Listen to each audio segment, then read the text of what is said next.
ओ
श्री गणेशाय नमः।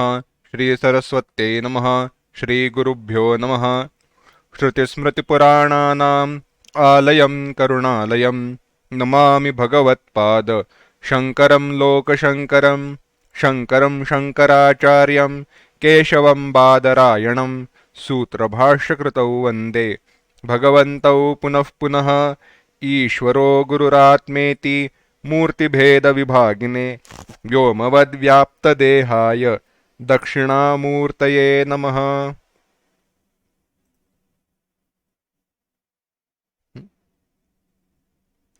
तो पिछली बार प्रश्न किया था, इसीलिए ये जो श्लोक है इसका हम विचार करते हैं। माफ करना।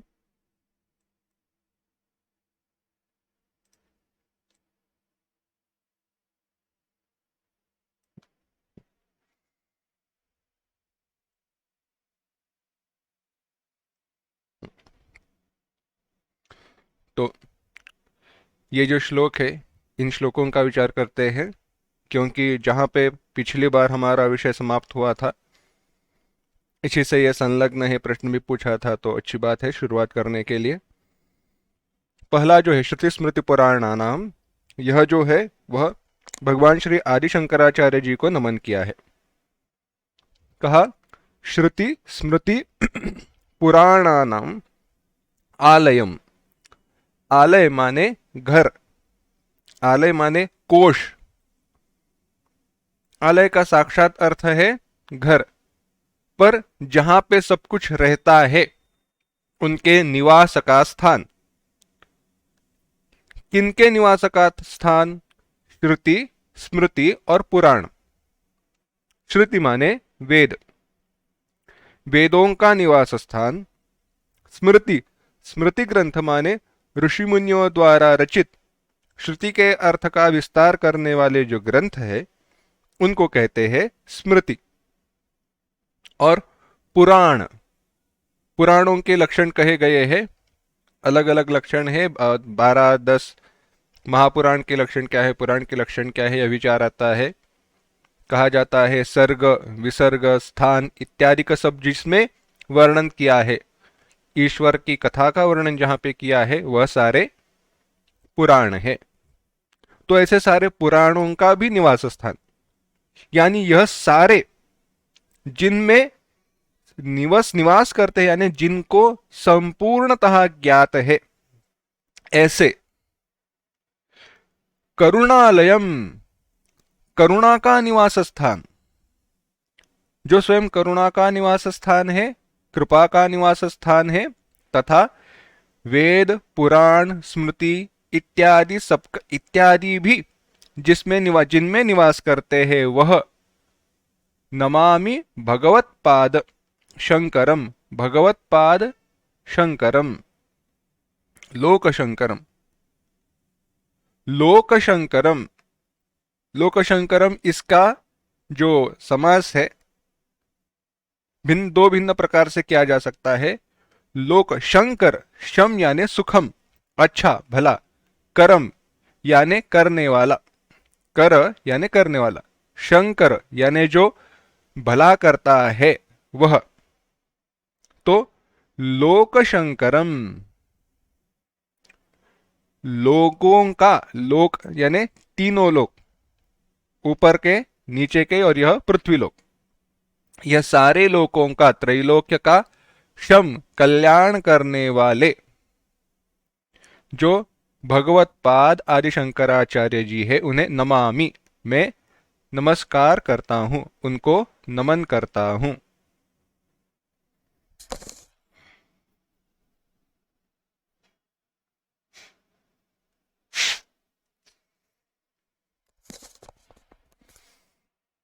दूसरा, लोकशंकर इस शब्द का एक अर्थ ऐसे भी किया जा सकता है, लोक शंकर यानी लोके शंकरम, लोकशंकरम, इस लोक में जो शंकर रूप से प्रकट हुए हैं, शंकर इस लोक में जिस रूप से प्रकट हुए हैं।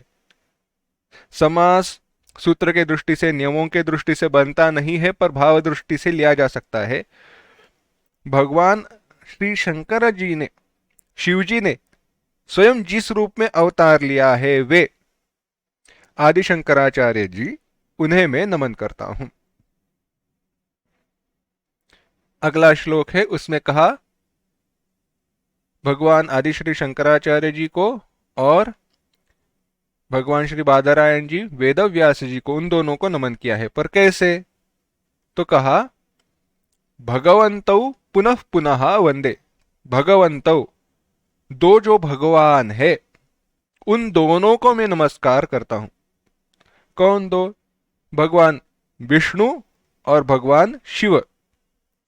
शिव जी को और भगवान श्री विष्णु जी को मैं नमन करता हूं। पर कौन से भगवान शिव जी और विष्णु जी? तो कहा शंकरम शंकराचार्यम, शंकराचार्य शिव जी के अवतार माने गए, इसीलिए उन शंकराचार्य जी को, जो स्वयं शिव जी के अवतार है, या शंकराचार्य जी के रूप में प्रकट हुए जो शिव जी है, उनको, तथा बादरायणम, बादरायणम केशवम, केशव माने विष्णु, परंतु कौन से विष्णु? बादरायण यानी व्यास जी के रूप में जिन्होंने अवतार लिया है, उन भगवान श्री विष्णु जी को मैं नमन करता हूं। क्यों? क्योंकि उन्होंने क्या किया? सूत्र भाष्य कृतौ, सूत्र कृतौ, सूत्र भाष्य कृतौ, जिन्होंने वेदांत सूत्र यानी श्री अपने ब्रह्म सूत्र की रचना की, किन्होंने रचना की? वेद व्यास जी ने की है, इसीलिए मैं उनको नमन करता हूं। और तथा उन पर भाष्य लिखने वाले आदि शंकराचार्य जी को मैं नमन करता हूं। आगे कहा ईश्वरो गुरुरात्मेति मूर्ति भेद विभागिने व्योमवद व्याप्त देहाय दक्षिणामूर्तये नमः, दक्षिणामूर्तये नमः। शिव जी का ही एक रूप है दक्षिणामूर्ति, यह गुरु रूप में उनका अवतार प्रकट हुआ है। तो दक्षिणामूर्ति जी को मैं नमन करता हूं। कैसे है वह? तो ईश्वर गुरु आत्मा, ईश्वर गुरु आत्मा इति, ऐसे, मूर्ति भेद विभागिने, इन तीनों रूपों में जो प्रकट हुए हैं, ईश्वर रूप में भी, गुरु रूप में भी और आत्मा रूप में भी, या जो ईश्वर है, जो गुरु है और जो आत्मा है, यह तीनों जो एक है, ऐसे व्योमवद व्याप्त देहाय, व्योम माने आकाश, आकाश की तरह जो व्यापक है, सब जगह पर छाए हुए है, व्याप्त है, ऐसे श्री दक्षिणामूर्ति जी को, भगवान को मैं नमस्कार करता हूं। यहां पर भी गुरु रूप में प्राप्त ईश्वर को नमस्कार किया है। तो पहले श्लोक में नमन किया है भगवान श्री आदि शंकराचार्य जी को, बाद में नमन किया है श्री वेदव्यास जी को और शंकराचार्य जी को। पर कैसे? जो दोनों भगवान शिव जी के और विष्णु जी के अवतार है ऐसे, और गुरु, आत्मा, ईश्वर, इन तीनों रूपों में प्रकट होने वाले श्री भगवान दक्षिणामूर्ति जी को तीसरे श्लोक में नमन किया है। हमारे पाठ पर आते हैं। आज 5वां सत्र है। 5वें सत्र में हम विचार करने जो वाले हैं उसके पूर्व पिछले सत्र में हमने जो विचार किया था साधन, चतुष्टय, संपत्ति इत्यादि का, उसका एक सूक्ष्म विचार करते हैं। साधन, चतुष्टय, संपत्ति क्यों आवश्यक है? अगर यह प्रश्न पूछा जाए तो केवल उसका एक ही उत्तर है कि मेरे चित्त की शुद्धि हो। और किस रूप में, क्यों आवश्यक है चित्त की शुद्धि? क्योंकि ब्रह्म प्राप्ति के लिए, ब्रह्म प्राप्ति के लिए अधिकार की प्राप्ति है, और वह अधिकार मुझे साधन, चतुष्टय, संपत्ति की प्राप्ति के द्वारा होता है। इसमें यह साधन, चतुष्टय, संपत्ति किस प्रकार से काम आने वाली है, अगर यह विचार किया जाए तो उसका उत्तर है कि ब्रह्म ज्ञान प्राप्ति के साधनभूत जो श्रवण, मनन, निदिध्यासन है, अगर वह करने हैं तो श्रवण, मनन, निदिध्यासन के लिए मेरा मन मुझे अपने साथ होना चाहिए। मेरे मन का मेरे साथ होना चाहिए, यहां वहां भटकना नहीं चाहिए, उसका विषयों में जाना उचित नहीं है। इसीलिए इस मन को मेरे पास रखने के लिए और श्रवण, मनन, निदिध्यासन में वह काम आए, इसके लिए मुझे साधन, चतुष्टय, संपत्ति की आवश्यकता है। इस प्रकार से साधन, चतुष्टय, संपत्ति का विचार किया था। विषय का विचार किया था। वेदांत का विषय क्या है? वेदांत का विषय है जीव ब्रह्म ऐक्य। क्यों? तत्र वेदांता नाम तात्पर्य। वेदांत का तात्पर्य वही है, जीव ब्रह्म ऐक्य। तात्पर्य यानी हर श्रुति, हर कोई उपनिषदों का मंत्र, हर वाक्य, इन सबका संपूर्णता से पूर्व अपर एक दूसरे से कैसा संबंध है, इन सारे चीजों द्वारा विचार करने के बाद उसका जो एक अर्थ निकलता है वह तात्पर्य है, कंक्लूजन। और तात्पर्य क्या है इसका? जिसको नकारा नहीं जा सकता, जिसको नजरअंदाज नहीं किया जा सकता, तो वह है जीव ब्रह्म ऐक्य। इसीलिए जीव ब्रह्म ऐक्य हुआ विषय, और जीव ब्रह्म ऐक्य के ज्ञान से ही हमारा जो प्रयोजन है, आत्यंतिक दुख निवृत्ति और परमानंद की प्राप्ति, यह सफल हो सकता है, प्राप्त हो सकता है। ऐसे विषय का, प्रयोजन का चिंतन किया था। तो जब हमने विचार किया जीव ब्रह्म ऐक्य यह विषय है, परंतु उपनिषद स्वयं पढ़े तो अर्थ पता नहीं चलता, तो क्या करे? इसीलिए कहा गया इनका अगर अध्ययन करना है, पढ़ना है, तो गुरु के पास जाना चाहिए। गुरु के पास जाना चाहिए तो किस प्रकार का गुरु हो? तो कहा श्रोत्रिय और ब्रह्मनिष्ठ। थोड़ा इसका विचार करते हैं, गुरु कैसे होना चाहिए और क्यों वैसे होना चाहिए, और बाद में हमारे अगले मुख्य जो विषय का चिंतन है उसके ऊपर आगे, उसके लिए आगे बढ़ते हैं। गुरु कैसे होना चाहिए? तो कहा श्रोत्रिय और ब्रह्मनिष्ठ। श्रोत्रिय का अर्थ है जिसने गुरु परंपरा में अपने गुरु के द्वारा, अपने गुरु से श्रवण किया है, शास्त्र का अध्ययन किया है, वो हो गया श्रोत्रिय। अपने बुद्धि से जिसने चिंतन किया है वह श्रोत्रिय नहीं है, या जिसने शास्त्रों का अध्ययन किया नहीं है वह श्रोत्रिय नहीं है। शास्त्रों का अध्ययन किया कैसे? संप्रदाय से, गुरु के पास जाकर, गुरु की शरणागति लेकर जिसने अध्ययन किया है वही है श्रोत्रिय। क्यों ऐसे आवश्यक है? क्योंकि अध्यापन की, सिखाने की एक प्रक्रिया होती है। हर एक वाक्य का एक विशेष अर्थ होता है। वह अर्थ सही मायने में सही तरीके से समझने के लिए गुरु के पास जाना और गुरु परंपरा में सीखना आवश्यक है। सिखाने की एक प्रक्रिया जो परंपरागत चली आई है उसका वह महत्व है। सिखाना भी हो तो कैसे हो, इसके लिए श्रोत्रियत्व आवश्यक है, ब्रह्मनिष्ठत्व भी आवश्यक है। वह ब्रह्मनिष्ठ होना चाहिए, यानी स्वयं ब्रह्मज्ञानी, ब्रह्म में निष्ठ होना चाहिए। क्यों? अगर वैसे हो तो ही उसके कहने का फल मिलेगा।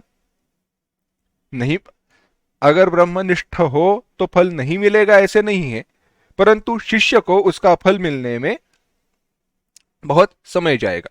बस अगर श्रोत्रिय ब्रह्मनिष्ठ न मिले तो कहा श्रोत्रिय के पास जाओ। श्रोत्रिय ने जिसने गुरु परंपरा में श्रवण किया है उसके पास जाओ, अध्ययन करो और स्वयं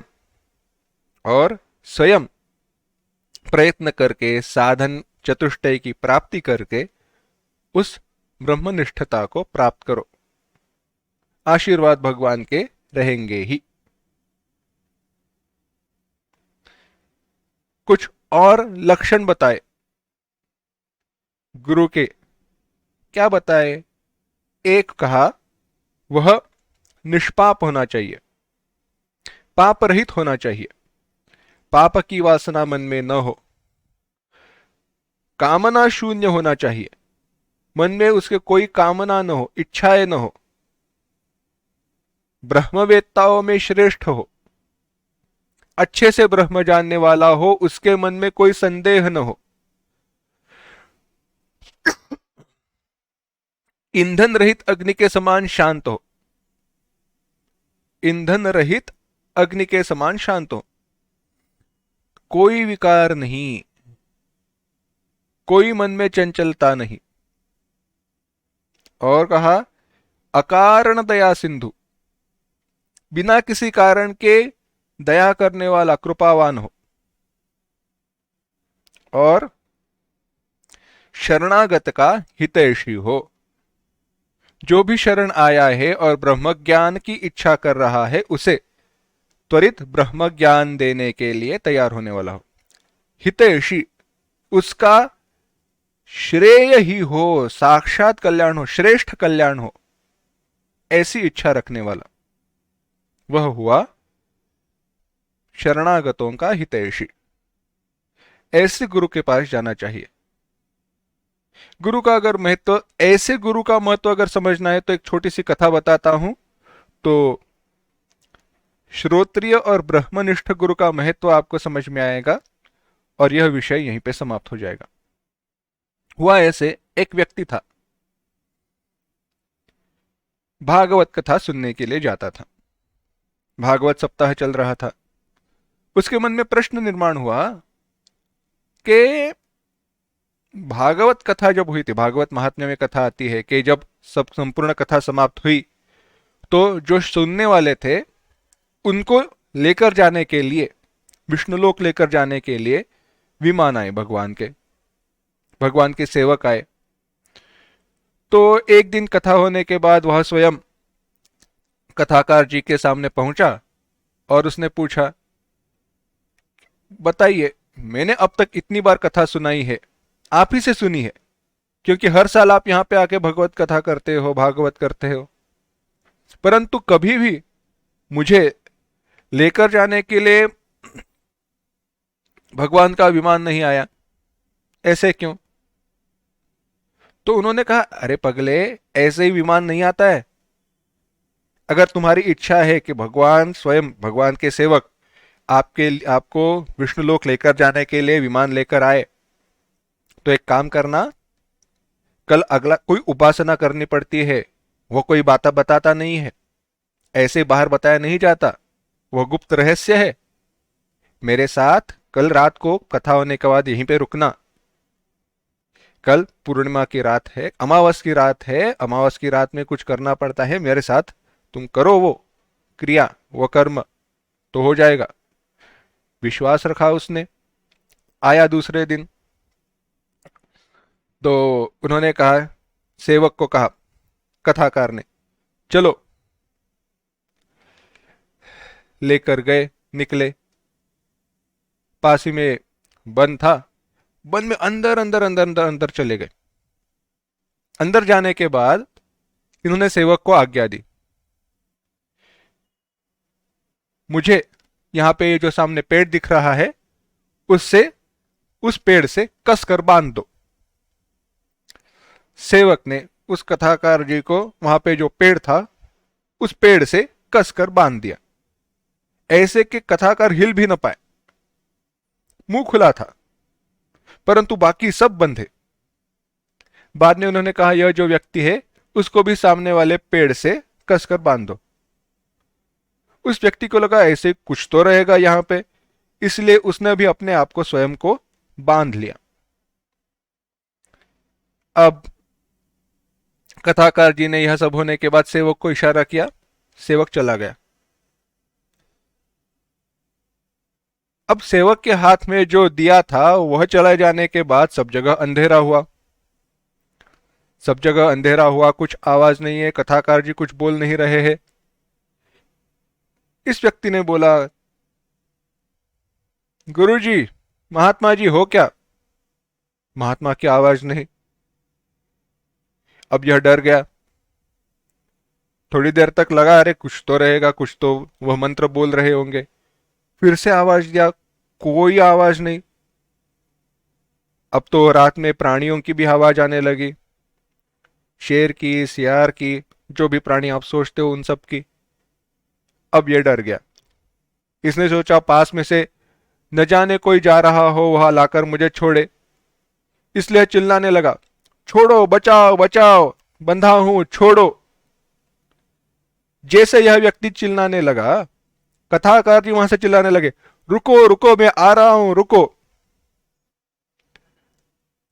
अब कथाकार सोचने लगा, कैसे है, स्वयं तो एक तो बंधे हुए एक पेड़ से और कह रहे मैं आ रहा हूं। ये और जोर से चिल्लाने लगा, क्या, छोड़ो छोड़ो, बचाओ बचाओ। तो कथाकार जी और उससे भी ज्यादा जोर से चिल्लाने लगे, रुको रुको, मैं आ रहा हूं।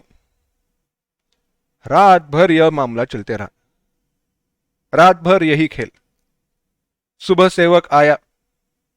सेवक ने उस आदमी को खोला। पहले जैसे उस आदमी को खोला, वह आदमी कथाकार के तरफ दौड़ के गया,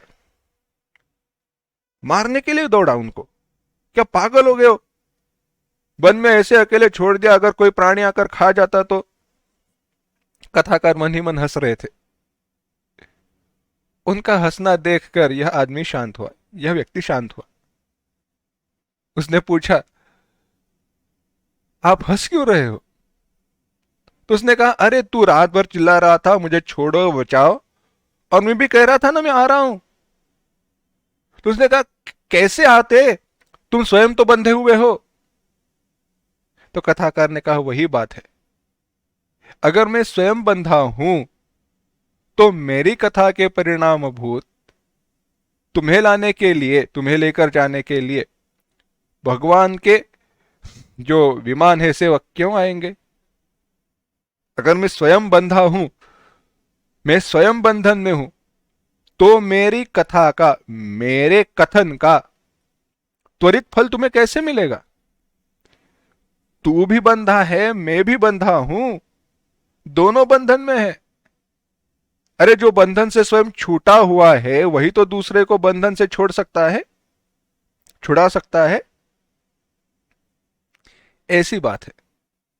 यानी श्रोत्रिय ब्रह्मनिष्ठ गुरु से श्रवण करने पर अगर यह जो शिष्य है वह संपूर्णता से, साधन चतुष्टय से परिपूर्ण हो, तो मुक्त होने में, उसे मुक्त होने में कोई समय नहीं लगता। परंतु अगर स्वयं साधन चतुष्टय से पूर्ण नहीं है, परिपूर्ण नहीं है, और गुरु केवल श्रोत्रिय है, तो साधना और समय इन दोनों की आवश्यकता होती है। यह है गुरु शिष्य का विचार। शिष्य को भी साधन चतुष्टय से परिपूर्ण होना चाहिए और गुरु को भी श्रोत्रिय और ब्रह्मनिष्ठ होना चाहिए, तभी जाकर उनके कथन का, उनके वचन का जो इच्छित इष्ट परिणाम है वह त्वरित दिखाई दे, तुरंत। परिणाम नहीं होगा ऐसे नहीं, नहीं तो शास्त्र वचन में वैफल्य आ जाएगा। शास्त्र वचन का परिणाम त्वरित अगर दिखाई देना है तो वैसे गुरु से सुनना चाहिए, नहीं तो थोड़े काल का एक अवधान रहेगा, समय रहेगा, थोड़े काल के बाद वह परिणाम दिखाई देगा। तो यह है गुरु शिष्य विचार। अब आते हैं अगली बात पर।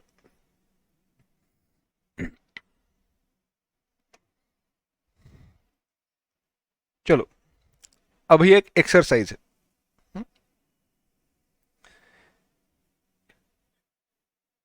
माफ करना।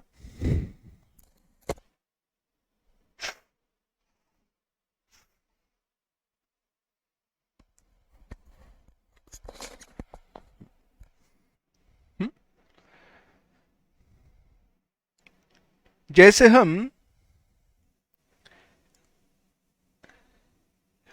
ही हम वेदांत पढ़ना या अध्यात्म की मार्ग पर आते हैं तो कुछ चीजों का विचार करने के लिए प्रवृत्त होते हैं। कहा जाता है चिंतन करो, विचार करो। पर कभी हमने कहा क्या यह सोचा है क्या सोचना चाहिए, क्या विचार करना चाहिए? यह विचार शब्द का अर्थ क्या है? विचार इस शब्द का अर्थ है अन्वेषणा, खोजना, तात्पर्य को ढूंढना। अलग अलग संदर्भ में विचार है, परंतु बस अलग अलग संदर्भ में इसका चिंतन अलग अलग है, परंतु विचार इस शब्द का अर्थ है टू एनक्वायर, टू सीक, खोजना, सोचना। क्या है ये अर्थ? तात्पर्य क्या है? तात्पर्य क्या है? यह सोचना, इसका मूल क्या है, यह जानने का प्रयास करना ही विचार है। हम कहते सोचते हैं ना, कहते हैं मैं सोच रहा हूं, विचार कर रहा हूं। विचार कर रहा हूं माने क्या? इसका जो तात्पर्य है वह क्या हो सकता है, यह जानने का प्रयास कर रहा हूं। यह हुआ विचार इस शब्द का अर्थ। अब अगर विचार करना है तो किस बात का विचार करना है? जन्म लिया है, चिंतन हम करते हैं, विचार करते हैं। वैज्ञानिकों ने भी विचार किया है, पर किस बात का विचार किया है चलो देखते हैं। हम विज्ञान में भी पढ़ते हैं, सामान्य दृष्टि से भी पढ़ते हैं, और यह प्रश्न हम बार बार पूछते हैं, परंतु जानने का प्रयास अंत तक नहीं लेकर जाते। कभी हमने यह पूछा है, सोचा है मैं कौन हूं? कभी तो सोचा होगा, ज्यादा हम इसके ऊपर ध्यान नहीं देते, इस विचार के ऊपर, परंतु सोचते हैं मैं हूं कौन, मैं क्या कर रहा हूं, मैं कर क्या रहा हूं, कुछ फल मिला क्या? सोचते हैं, इस विचार को आधा अधूरा छोड़ देते हैं। यानी हम जानने का प्रयास क्या कर रहे हैं? मैं हूं कौन, क्या कर रहा हूं, क्या करना चाहिए मुझे? एक विचार। दो प्रश्न साथ है, मैं हूं कौन, मैं कौन हूं, और मैं क्या कर रहा हूं। दूसरा विचार, ये इतने सारे प्राणी है, पेड़ है, पौधे है, पंछी है, लोग है, आए कहां से? इतने सारे ग्रह नक्षत्र है।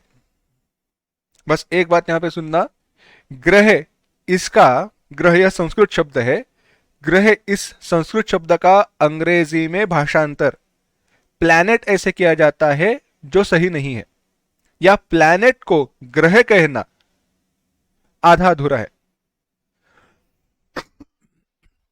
ग्रह यानी आकाश में, अवकाश में घूमने वाले जो भी वस्तु है, अवकाश में घूमने वाली जो भी वस्तुएं है उनको ग्रह करते हैं, कहते हैं।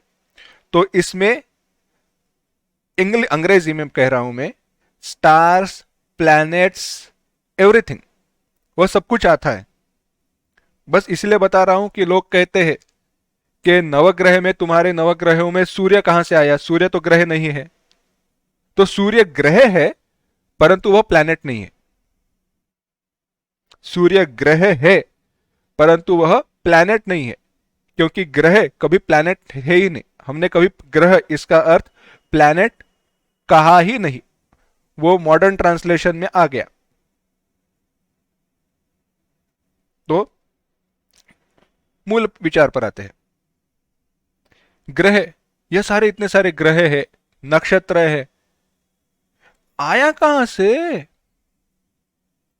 तो ये सारी सृष्टि निर्माण कैसे हुई, कहां से हुई? बाद में अगर यह निर्माण हुई है तो किसने निर्माण की? कोई करता है क्या इसका? कोई निर्माण करने वाला है क्या? और बनी किससे है? क्या क्या प्रश्न हुए? मैं कौन हूं और क्या कर रहा हूं? मैं कौन हूं और क्या कर रहा हूं? ये जगत कैसे निर्माण हुआ? ये जगत, ये संपूर्ण सृष्टि कैसे निर्माण हुई? बाद में इस जगत को निर्माण करने वाला क्या कोई है? और यह जगत किससे बनी है? यह जगत, यह सृष्टि किससे बनी है? हम्म?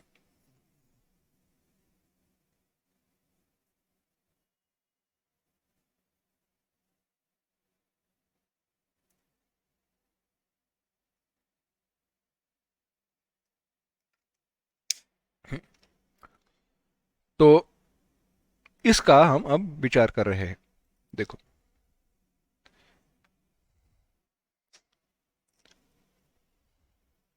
आदि शंकराचार्य जी का एक ग्रंथ है, इसमें वह यह सारी प्रश्न पूछते हैं।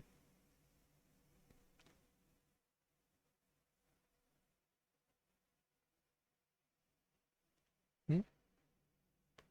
पहला, को हम, मैं कौन हूं? को हम, मैं कौन हूं?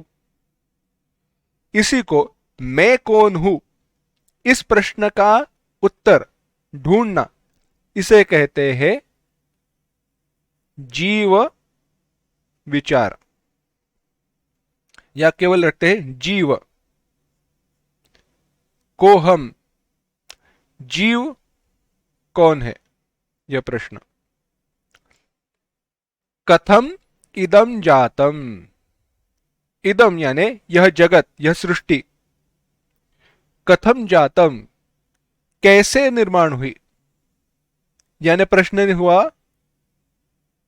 सृष्टि, यहां पे मैं लिख रहा हूं जगत।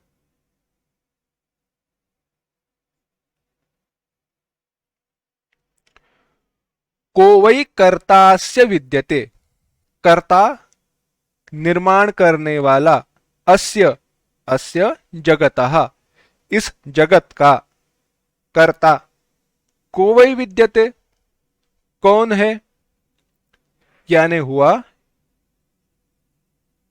ईश्वर विचार। और उपादानम किमस्ति है, इसका उपादान कारण क्या है? उपादान कारण अंग्रेजी में मटेरियल कॉज।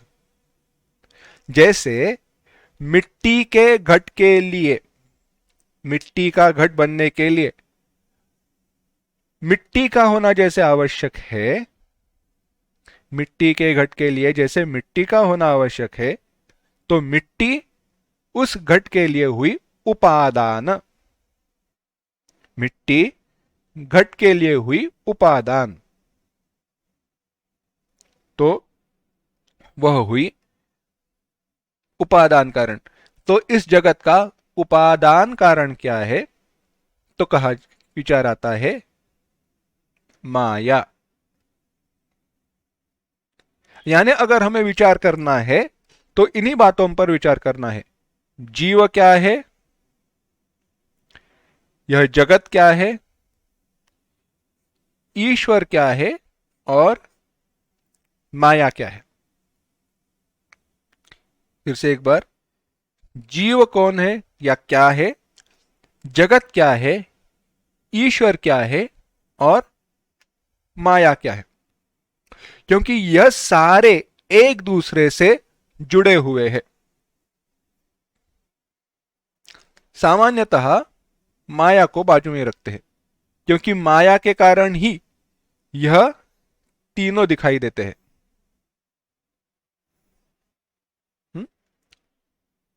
तो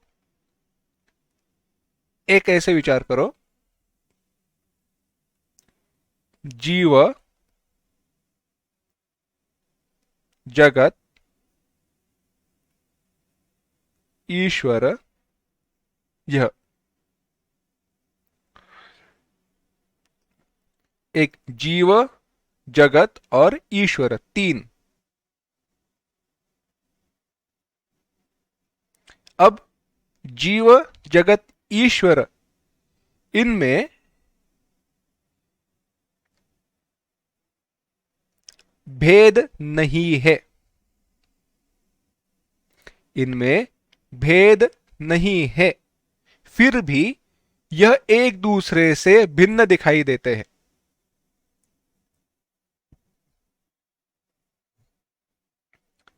मैं ध्यान में रख रहा हूं, ये मानकर चल रहा हूं कि यहां तक जो बात बताई वह ध्यान में आई है। हम प्रश्न किन के बारे में पूछते हैं, हमें पता नहीं है कि हम इन्हीं के बारे में प्रश्न पूछ रहे हैं, परंतु प्रश्न किसके बारे में पूछा जा रहा है।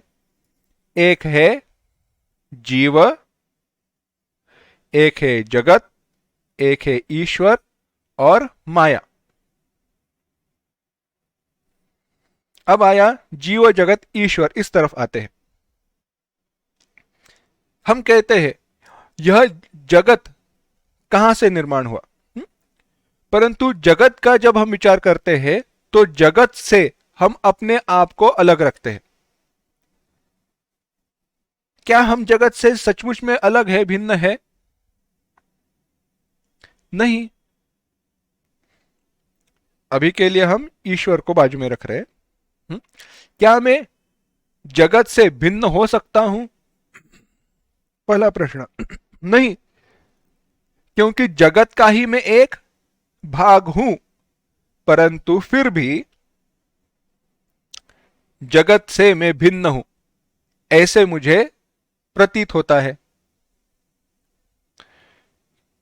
तो हुआ क्या, जीव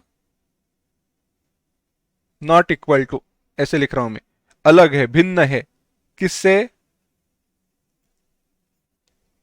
जगत से। अगली बात, मैं मेरे पड़ोसी से भिन्न हूं? ऑफ कोर्स, जरूर।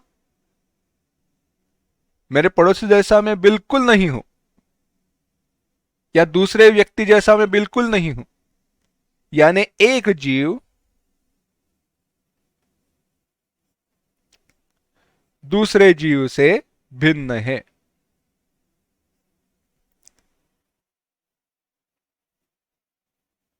अब जगत का विचार करते हैं। यह जो जगत है, इस जगत में पेड़ है और पहाड़ है, अलग अलग है, भिन्न है ना।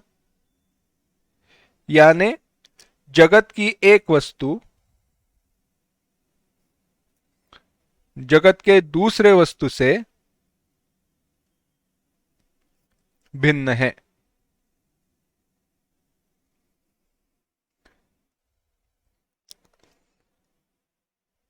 हम भगवान की मूर्ति को देखते हैं और प्रणाम करते हैं, करना ही चाहिए।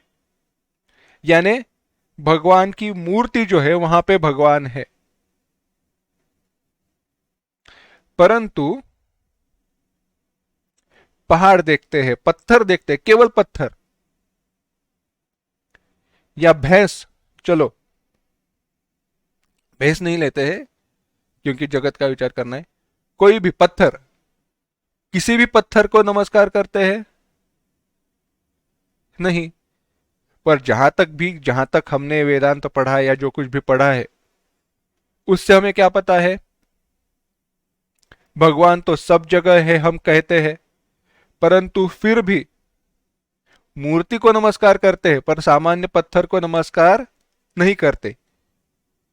यानी क्या हुआ?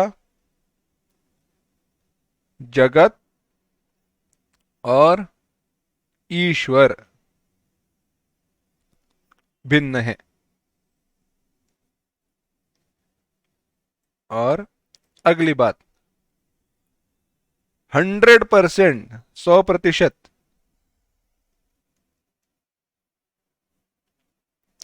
जीव और ईश्वर, मैं और ईश्वर, हम दोनों भिन्न हैं। यह सारा हमारा अनुभव है और यह सारा हमारा विश्वास है। समझो, हम यह बातें कहते नहीं है पर हमारा जीवन ऐसे ही चलता है। मैं ईश्वर से भिन्न हूं, इसीलिए अगर कोई कहे हे भगवान, कहते तो ऊपर देखते हैं। क्यों? पर देखते हैं क्योंकि भगवान कहीं तो ऊपर बैठा हुआ है, बैठे हुए हैं। मैं यहां पे जमीन पर हूं, भगवान ऊपर है, वह सर्वशक्तिशाली है, सर्वशक्तिमान है, इत्यादि। जगत, ईश्वर ने इस सृष्टि की रचना की है, निर्माण की है, ईश्वर सब में है कहते हैं, परंतु जगत की हर वस्तु में हम भगवान को देखते नहीं है।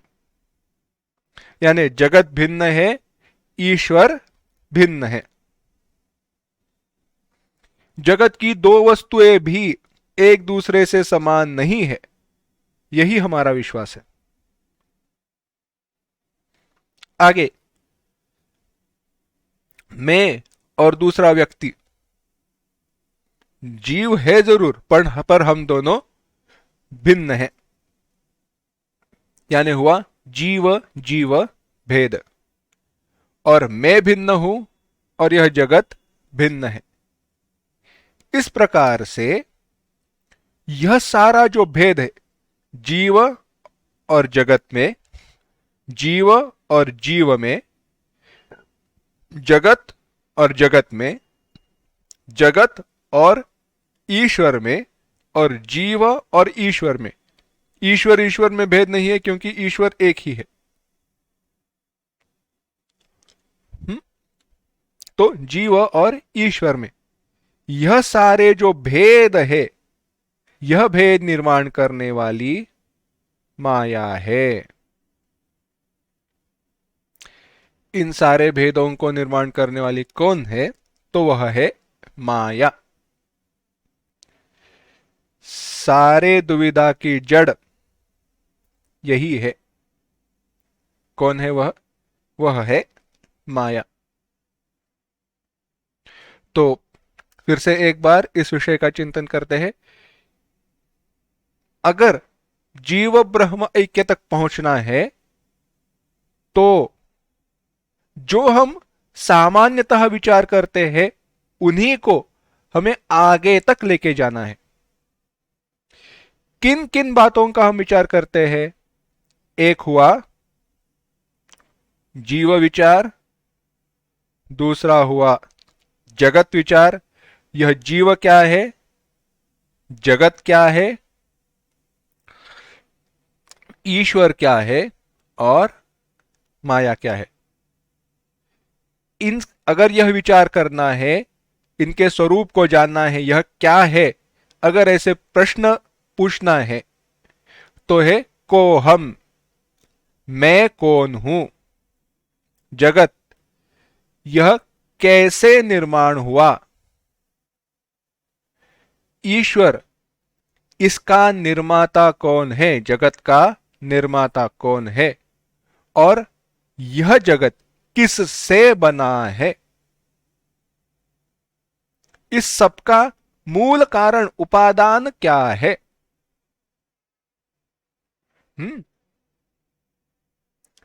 तो फिर से एक बार, मैं कौन हूं, यह सब कुछ कहां से निर्माण हुआ, कैसे निर्माण हुआ जगत, इस जगत का कर्ता कौन है, निर्माण करने वाला कौन है, और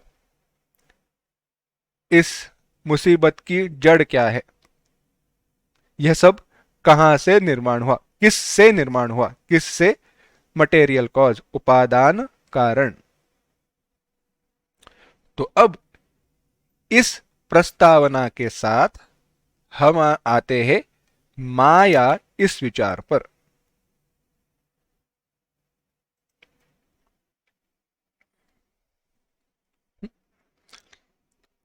माया, प्रश्न पूछने से पहले मैं एक आपसे सवाल पूछता हूं, इसके ऊपर आप आज विचार कीजिए, अभी विचार कीजिए, बाद में भी विचार कीजिए। परंतु एक बात बताइए, नौ ये जो विचार है यह इंडिपेंडेंट यानी एक स्वतंत्र दृष्टि से विचार करने के लिए मैं आपको कह रहा हूं। अगर आपको पूछा जाए चलो यह सब कुछ कहां से बना ढूंढो,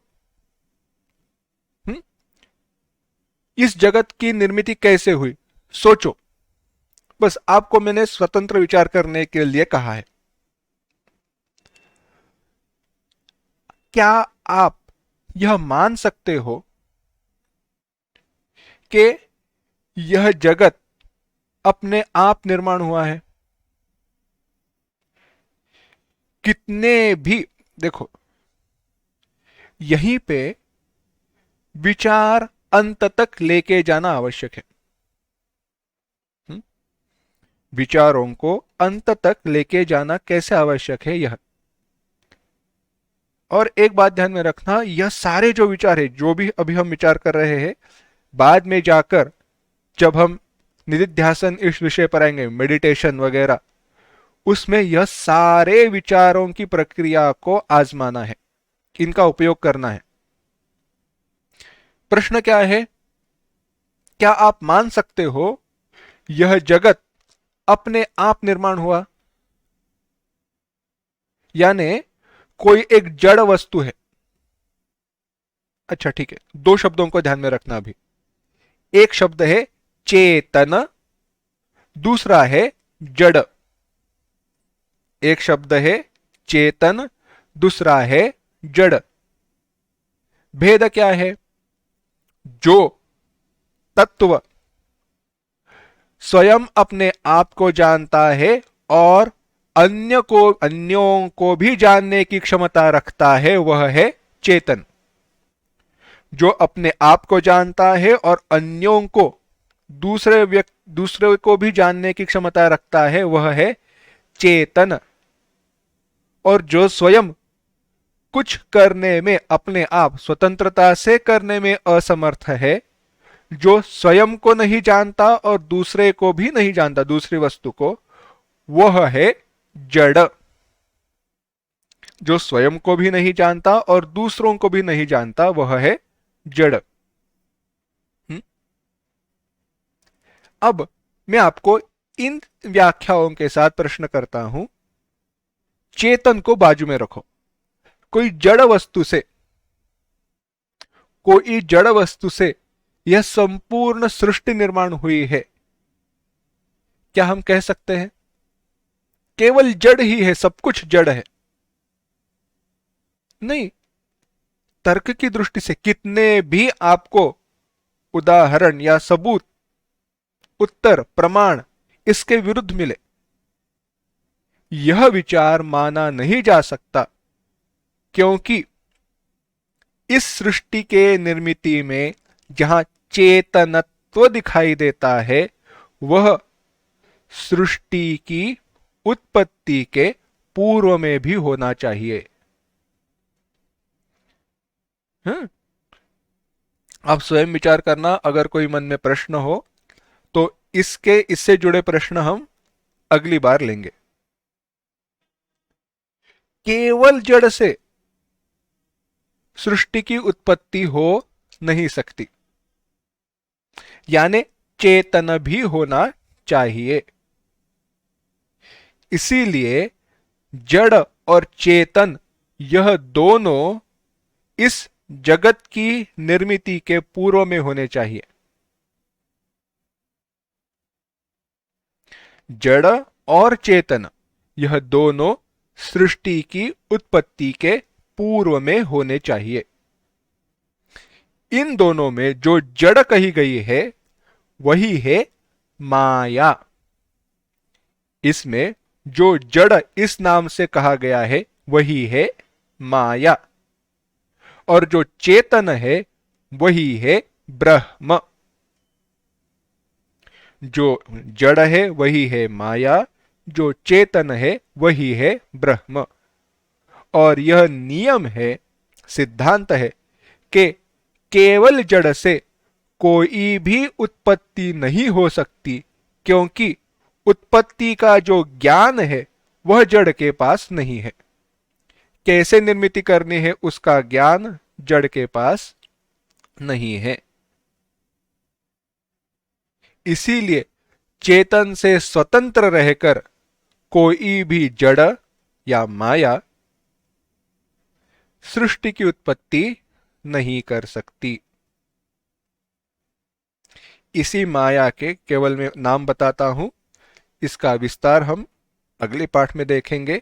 पर इसी माया को अलग अलग नाम दिए गए हैं, केवल नाम ध्यान में रखना, क्योंकि जब अलग अलग ग्रंथ आप पढ़ोगे तो यह नाम आएंगे आपके सामने, इसलिए बता रहा हूं।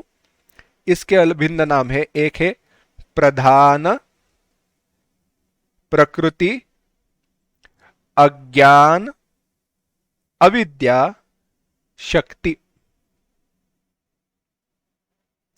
प्रधान, प्रकृति, अज्ञान, अविद्या, शक्ति, ये सामान्यतः प्राप्त होने वाले इसी माया के नाम है। अब यह माया क्या है और इस माया का परिणाम क्या है, इसका विचार हमें करना है, परंतु वह विचार हम अगली बार देखते हैं। तो अगली पाठ में हम यह माया क्या है और जगत क्या है, माया क्या है और जगत क्या है, इसका विचार करेंगे, और हो सके तो जीव के विचार की तरफ आगे बढ़ेंगे। ओम असतो मा सद्गमय, तमसो मा ज्योतिर्गमय, मृत्योर्मा अमृतंगमय।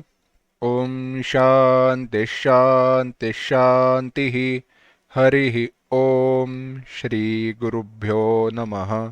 हरि ओम।